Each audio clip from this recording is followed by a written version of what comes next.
Selamat sore anak-anak yang saya kasihi. Kita bertemu lagi lewat audio perkuliahan kita hari ini pada kelas Audit Manajemen 7A Selasa 27 Oktober 2020.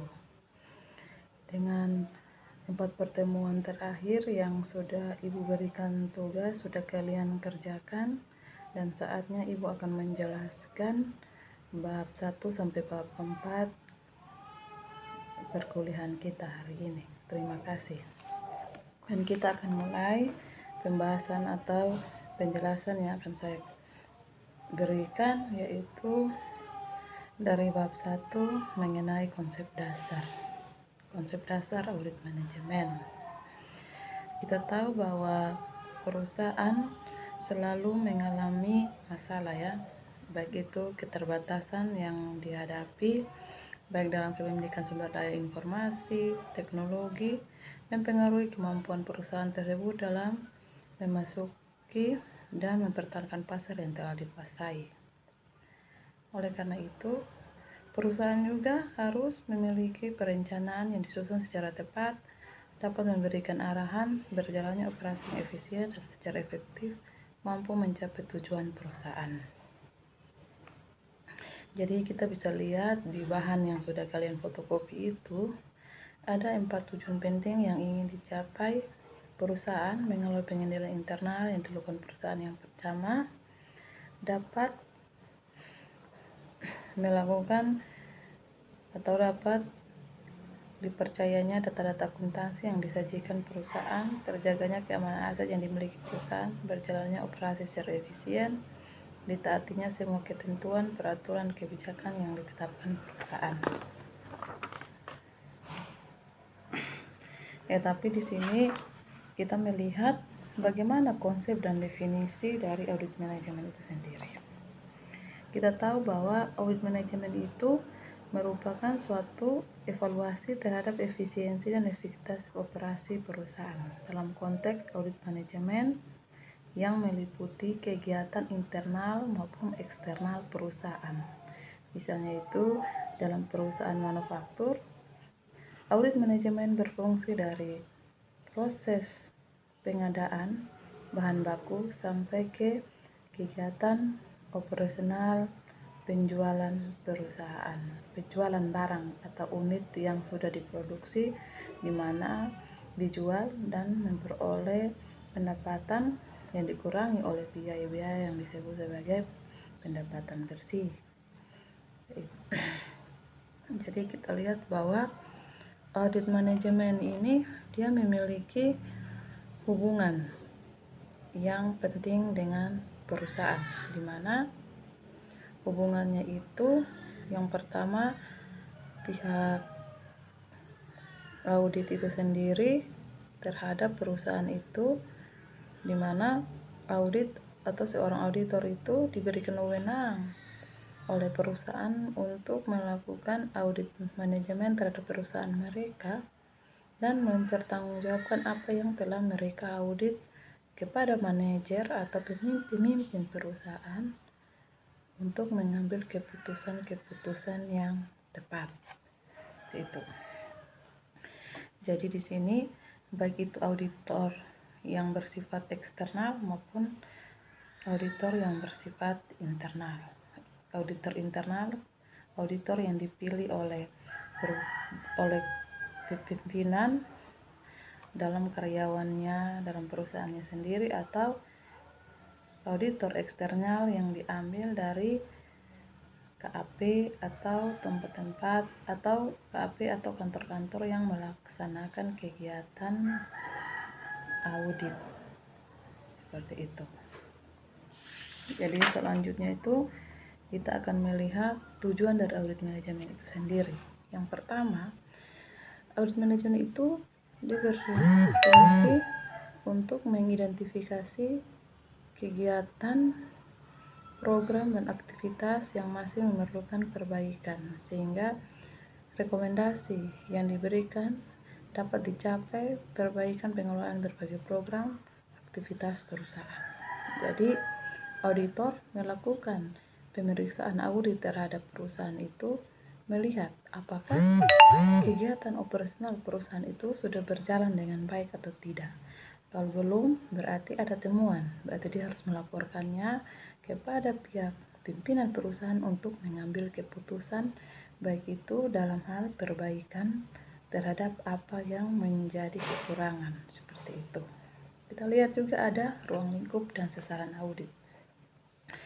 Yang pertama kita lihat kriteria audit. Di situ kita bisa lihat bahwa ada standar, pedoman, norma bagi setiap individu kelompok dalam perusahaan dalam melakukan aktivitas. Yang kedua, penyebab. Kita lihat adalah penyebab, artinya adalah tindakan aktivitas yang dilakukan oleh setiap individu kelompok di dalam perusahaan. Sesuaikah dengan standar yang sudah mereka sudah melakukannya sesuai dengan standar yang ditetapkan perusahaan atau belum? Itu menyangkut dengan prosedur. Akibat dari prosedur yang mereka sudah jalankan itu, apakah sudah baik atau belum? Apakah dia menyebabkan kegiatannya, aktivitasnya berjalan dengan baik atau tidak? Nah, itu yang nanti apabila ada temuan dari audit akan dilaporkan kepada pihak pimpinan atau manajer untuk melakukan perbaikan, seperti itu. Jadi kita lihat bahwa dalam audit manajemen ini kita lihat bahwa di situ ada kriteria yang ditentukan dalam melakukan audit, dalam kondisi perusahaannya seperti apa, dan dilakukannya audit oleh pihak auditor, dan dia akan melihat hasilnya itu dan menyebabkan apa penyebabnya, sehingga kekurangan atau hal-hal yang berjalan di perusahaan itu kalau tidak baik, berarti apa yang harus dilakukan, dan dia kalau tidak diperbaiki, dia harus apa yang mengakibatkan apa, baik atau tidak. Jadi itu nanti direkomendasikan kepada pihak ini pimpinan perusahaan untuk mengambil keputusan untuk melakukan perbaikan terhadap kegiatan yang tidak sesuai dengan prosedur, selaku dengan yang temuan yang dilakukan atau temuan yang diperoleh dari auditor, seperti itu.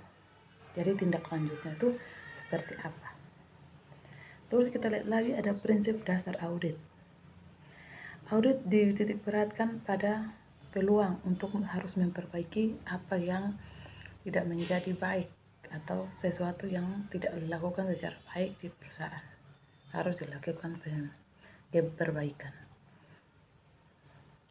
Ada prasyarat penilaian terhadap kegiatan objek audit. Apakah manajemen secara efektif sudah melakukan pencapaian tujuan audit atau belum? Merupakan prasyarat yang harus dilakukan sebelum adanya penilaian yang dilakukan. Jadi ada syarat-syarat penilaian yang harus dilakukan oleh audit terhadap perusahaan.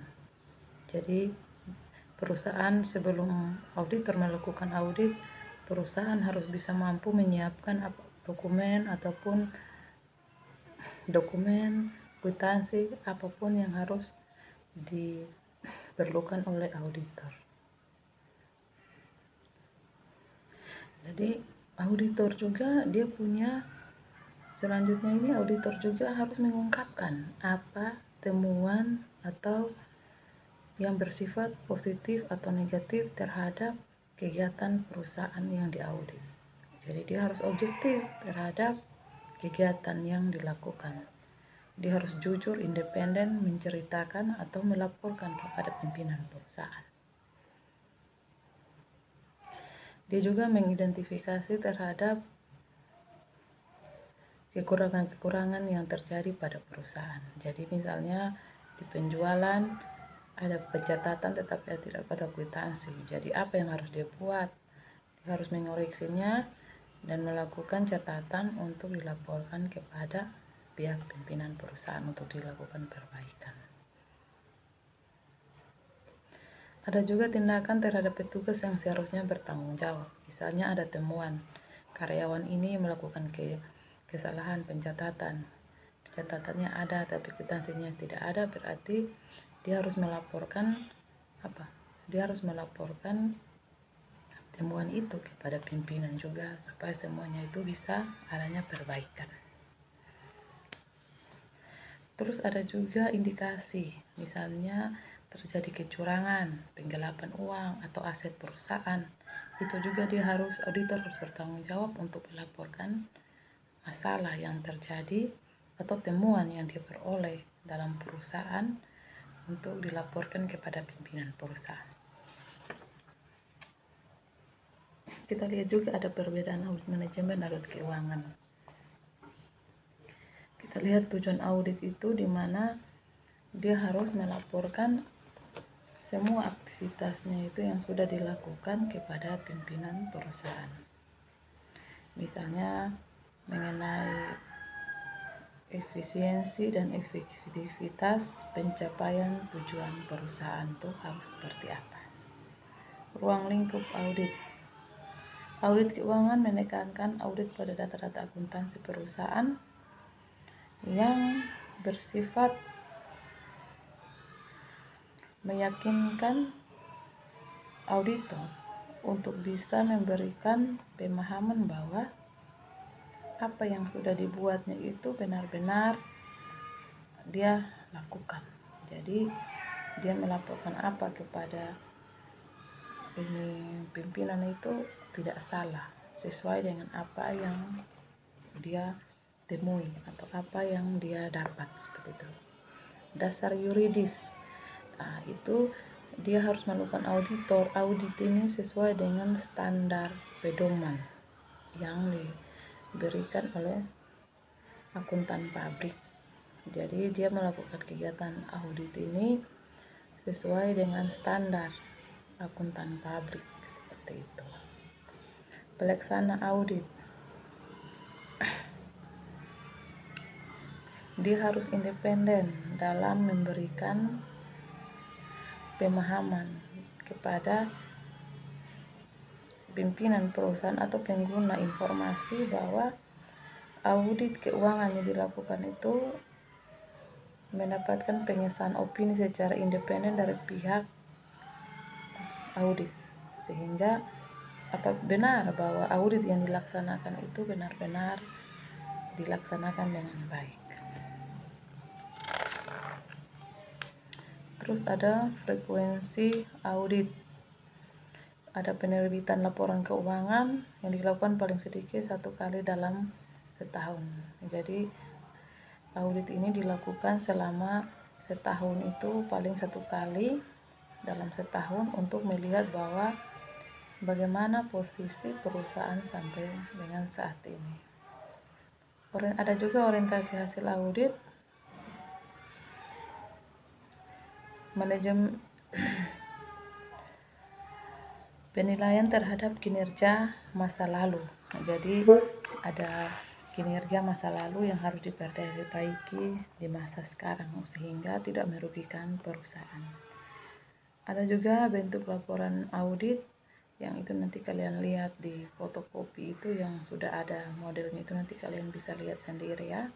Pengguna laporan ini ada 2, baik itu pihak internal perusahaan itu sendiri maupun pihak eksternal, stakeholders atau pemerintah ataupun orang-orang yang mau melakukan kerjasama dengan perusahaan tersebut.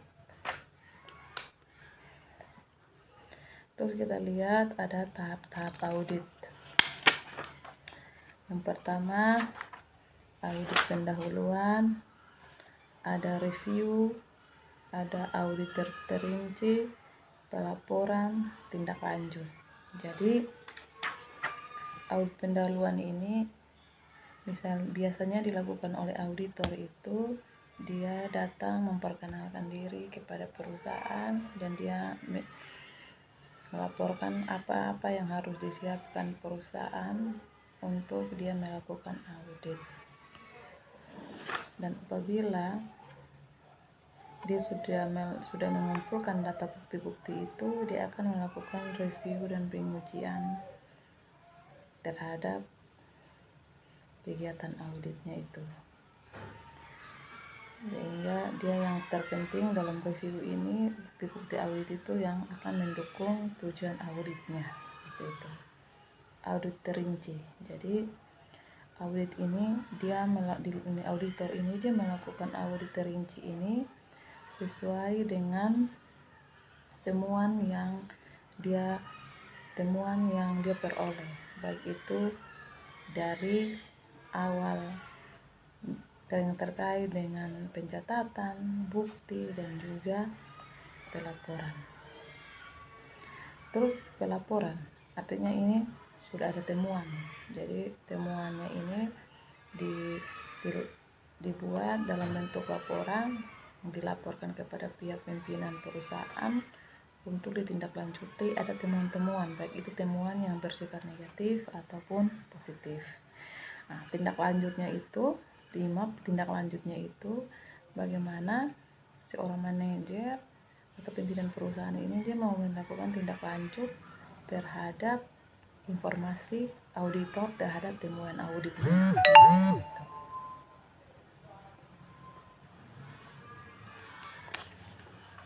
Kita lihat ada faktor ekonomisasi, efisiensi, dan efektivitas.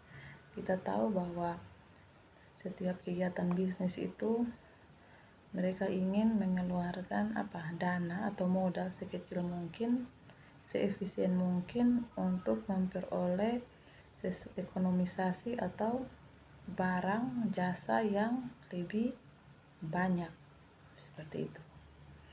Jadi kita lihat bahwa yang pertama itu kita lihat misalnya ekonomisasi, efisiensi, dan efektivitas ini berkaitan dengan input, proses, dan output. Nah, misalnya sebuah perusahaan ini manufaktur, dia ingin memproduksi tahu dan tempe, dia harus membeli tahu dan produk tempe ini, misalnya kacang kedelai, semurah mungkin, tetapi dia memiliki bahan bakunya kedelai itu walaupun ini murah tetapi dia berkualitas. Jadi dalam prosesnya itu dia tidak merugikan perusahaan, artinya dengan barang yang harga yang tidak mahal-mahal tetapi memiliki berkualitas, sehingga dalam proses pembuatan tempe itu dia bisa menghasilkan tempe yang baik sehingga dia bisa menjualnya dengan baik juga, dengan hasil yang diperoleh sebagai sebuah tempe atau tahu itu sudah baik sehingga konsumen bisa membelinya dan dia bisa mendapat untung dengan pengorbanannya modalnya itu untuk membeli kacang kedelai dan juga biaya-biaya lainnya itu seminimal mungkin, tetapi dia bisa mendapatkan keuntungan yang lebih besar, seperti itu. Nah, jadi itu dia berkaitan dengan ekonomisasi, efisiensi, dan efektivitas. Jadi pengorbanan yang kecil tetapi ingin memperoleh hasil yang lebih besar, seperti itu. Kita lihat lagi ada ruang lingkup audit manajemen.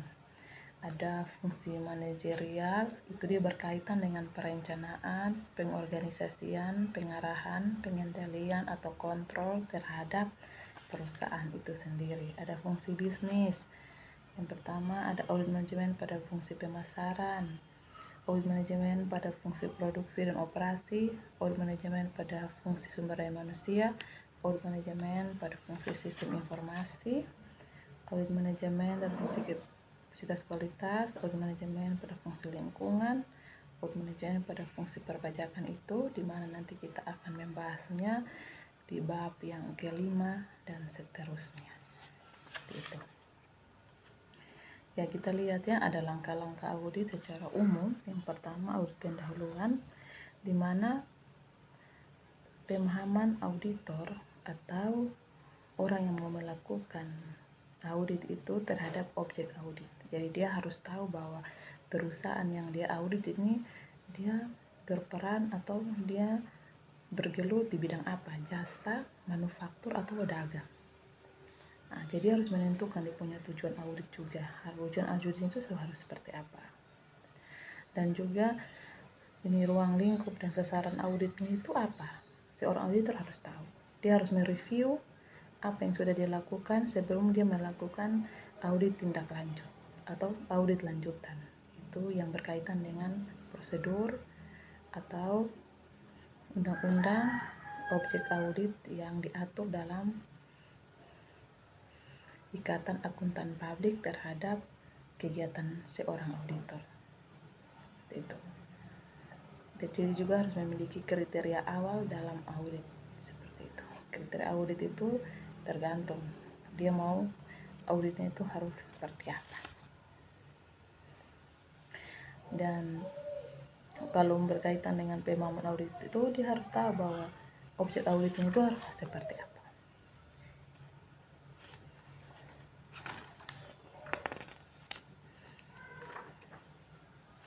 Kita lihat ya, ada cara menyajikan temuan audit itu di halaman 29 sampai di halaman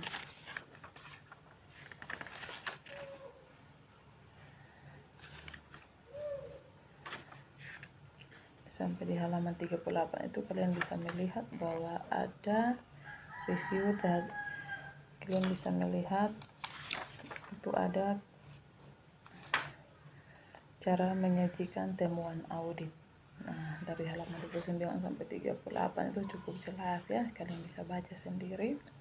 Tetapi di halaman 39 saya akan menjelaskan kembali bagaimana seorang auditor itu harus memberikan laporan terhadap hasil auditnya. Yang pertama, dia harus bisa menyajikan mengikuti informasi yang diperoleh selama tahapan audit. Jadi harus terperinci sesuai prosedur yang diaudit.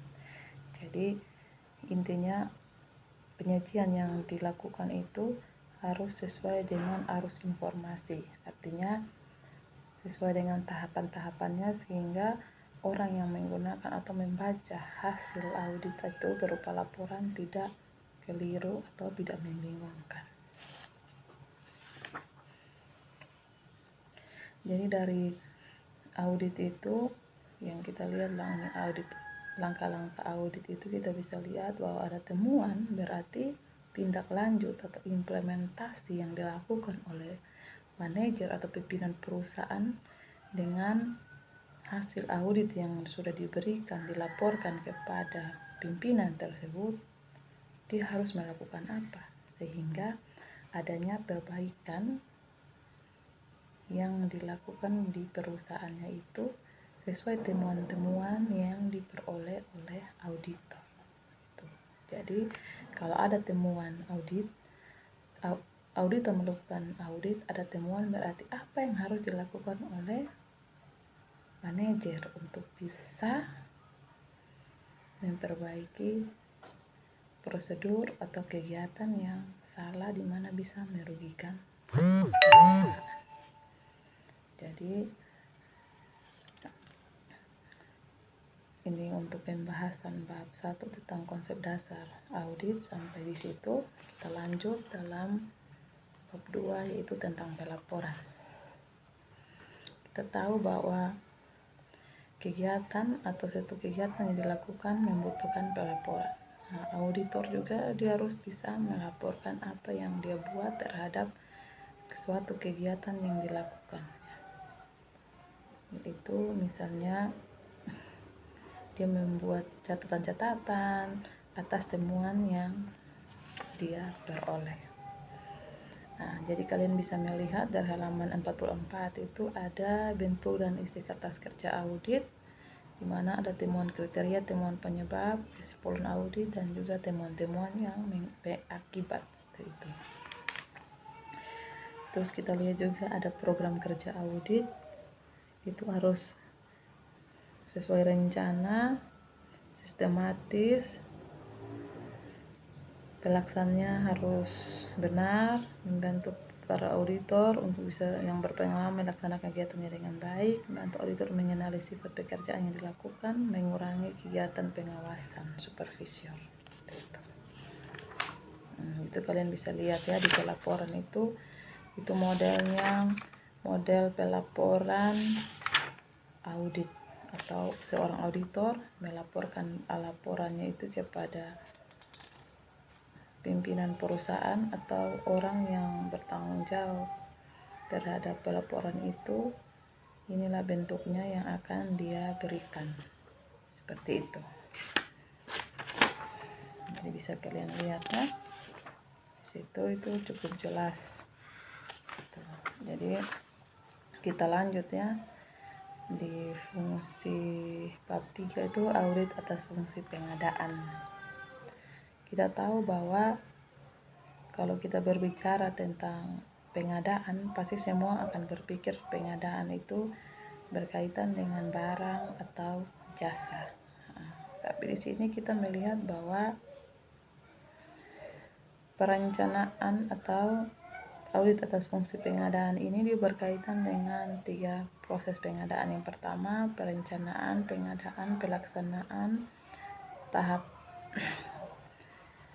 penanganan atas barang jasa yang diterima. Jadi 3 hal penting ya, yaitu tentang perencanaan, pengadaan, pelaksanaan, dan penanganan. Kita lihat bahwa pengendalian terhadap perencanaan pengadaan itu dia berfungsi bahwa dia memastikan bahwa barang dan jasa yang diperoleh atau dibeli itu benar-benar dibutuhkan dalam kegiatan operasional perusahaan. Jadi pengadaan yang dilakukan oleh sebuah perusahaan atau perusahaan itu benar-benar bahwa barang atau jasa itu dibutuhkan oleh perusahaan, sehingga tidak mengakibatkan mubazir atau kerugian terhadap perusahaan. Nah, dari pengadaan barang dan jasa itu kenapa harus diaudit ya? Karena barang dan jasa itu merupakan suatu harta atau aktiva perusahaan, di mana bisa memberikan modal kepada perusahaan untuk menjalankan kegiatan operasional perusahaannya. Jadi audit terhadap barang dan jasa ini sangat penting untuk melakukan penilaian atas organisasi yang menjalankan fungsi pengadaannya itu, apakah sudah sesuai dengan pedoman yang sudah ditetapkan oleh perusahaan atau tidak, atau apakah memang barang dan jasa itu dibeli itu bukan untuk kegiatan pendukung kegiatan operasional perusahaan, tetapi untuk kepentingan pribadi tertentu. Jadi kita melihat bahwa tujuan dari dan manfaat audit pengadaan barang dan jasa ini sangat penting. Jadi manajer bisa mengetahui bahwa aset perusahaan yang menganggur ini barang-barang atau peralatan yang masih bisa digunakan atau tidak dalam melakukan kelancaran terhadap kegiatan perusahaannya, ataukah mungkin ada penyimpangan, penyelewengan terhadap barang atau aset perusahaan, seperti itu. Jadi kita lihat ya, ada ruang lingkup audit terhadap pengadaan itu. Yang pertama itu kita tahu bahwa ada perusahaan atau organisasi itu sendiri. Yang kedua ada perencanaan pengadaan, pelaksanaan pengadaan, pembayaran, dan pelaporan. Nah, jadi auditor itu dia bisa melakukan kegiatan itu mulai dari perencanaan. Misalnya perusahaan sudah melakukan kegiatan perencanaan, ada catatannya, terus sampai pengadaan, pembelian, bukti transaksi, pencatatan. Itu nanti auditor akan memeriksa itu semua, apa benar sudah dilakukan oleh pihak-pihak yang diberi bertanggung jawab untuk melakukan pengadaan barang dan jasa. Kalau memang ada temuan yang bersifat positif dan negatif, akan dilaporkan kepada manajer atau pimpinan perusahaan untuk ditindaklanjuti, seperti itu. Jadi langkah-langkah audit terhadap pengadaan barang dan jasa itu, yang pertama itu ada perencanaan audit tentang penilaian risiko, penentuan jadwal audit, dan juga penentuan kebutuhan sumber daya. Terus ada pengumpulan evaluasi temuan audit, itu oleh auditor itu yang akan dilaporkan, yang bersifat pelaporan. Yang keempat itu tindak hasil audit itu yang akan dilakukan oleh manajer atau pimpinan perusahaan. Kita lihat ya, ada proses pengadaan barang dan jasa itu di halaman 72 itu jelas ya, ada perencanaan, pelaksanaan, dan juga ada pelaksanaan kontrak penyerahan barang apabila ada pihak penerima lelang atau pihak kedua yang akan menyerahkan barang kepada perusahaan. Apakah benar kalau perusahaan tidak bisa membeli, dia menggunakan pihak kedua? Apa benar barang yang sudah direncanakan tuh, yang sudah dibeli itu, yang sudah diadakan, sudah dikirim ke perusahaan itu sudah sesuai dengan yang diminta, atau ataukah sesuai dengan yang direncanakan untuk kebutuhan perusahaan, seperti itu. Jadi dari audit pengadaan barang dan jasa itu pasti juga kita akan melihat ada temuan-temuan yang akan dilihat apakah ada kecurangan dalam pengadaan atau tidak. Jadi kenapa ini audit pengadaan barang dan jasa ini harus diaudit? Karena dia berkaitan dengan aset ya, aset yang sangat liquid yang bisa dijual belikan untuk bisa mendapatkan sesuatu atau uang. Jadi bisa mereka bisa melakukan kecurangan dalam pengadaan. Jadi ini harus perlu diaudit sehingga bisa mengetahui bahwa apa yang sudah direncanakan itu sudah sesuai atau belum, atau apa yang sudah dibeli itu sesuai dengan kebutuhan perusahaan yang diharapkan atau tidak.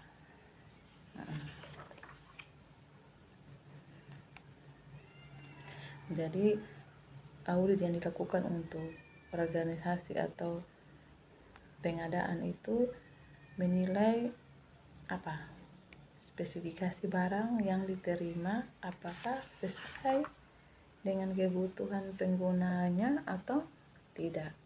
Terus yang terpenting pembayarannya itu kwitansinya benar atau tidak, ataukah barangnya harganya 2 juta tetapi di kwitansi 3 juta. Berarti harus menelusuri apakah benar pembayarannya itu sudah benar atau tidak. Itu nanti ada di audit juga sesuai dengan bukti dan barang. Ada bukti apakah ada barangnya, tidak ada barangnya, atau ada barang apakah ada bukti pembelian atau tidak. Itu semuanya itu perlu ditelusuri, dilihat kembali dalam audit pengadaan barang dan jasa ini sehingga perusahaan itu tidak mengalami kerugian. Sana mau ada mengajar. Mama ada buku cerita kok. Oh nanti baru ambil ya. Maaf ya. Jadi kita lihat juga ada audit atas proses pengadaan itu, bisa kalian lihat ya. Di situ ada perencanaan pengadaan dimulai dari identifikasi kebutuhan setiap unit pengguna atas barang dan jasa. Jadi misalnya